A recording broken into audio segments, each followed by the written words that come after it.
Alas 12:40. 20 minuto na lamang po at alauna na ng hapon. Dako na tayo, Jackie, sa BARM sa Mindanao. Yun daw pong plebisito para sa bagong itatatag na 8 munisipyo sa SGA BARM. May fixed date na.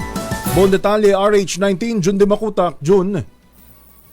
Yes, Yuel, sa darating na April 13, 2024, ngayong taong ito, itinakda na ang plebisito ng 63 barangays ng Special Geographic Area dito sa BARM at upang bumoto ng yes or no para sa itatatag na 8 munisipyo na karagdagang munisipyong sakop ng BARMM.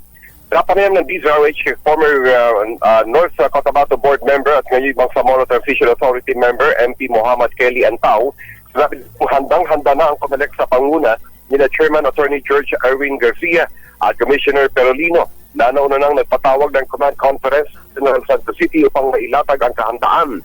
Ang creation ng 8 municipalities ay nakaangkla sa BTA bill na isinusulong ng Government of the Day ng BARM. Ayon kay MP Muhammad Kelly Antao na isa sa nagsulong rin ng bill, layunin nitong matugunan ang mithiin ng nasa 100,000 registered voters ng 63 barangays na naunang bumoto ng overwhelming yes sa naunang referendum noong February 6, 2019 na tuluyan na silang maging opisyal na kabahagi ng BARM. Optimistic si MP Muhammad Kelly Antao na magiging smooth ang referendum sa darating na April 13 ngayong taon at katuwang dito ang security sectors, ang ProBAR, Pro-12 at ang AFP.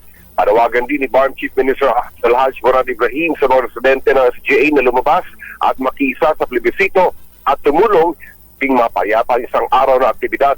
Itong after April 13 referendum, UL, inasahang mag-a-appoint na rin si Chief Minister Ahod Alhaj Murad Ibrahim na mga mauupong mayor, vice mayor at municipal councilors na may kaakibat na pondong isahan sa bawat munisipyo.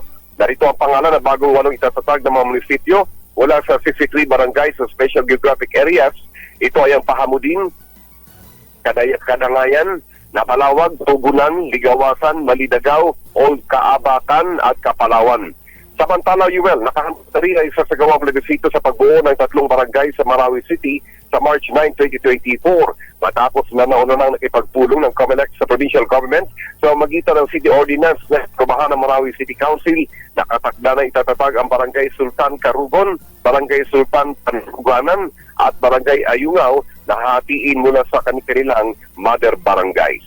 Mula sa kununahan sa unang radyo sa Pilipinas, DZRH. Ako si RH19, Jun de Makutak, tuloy-tuloy sa pagbabalita, tuloy-tuloy sa serbisyo, sama-sama tayo, Pilipino. RH Balita.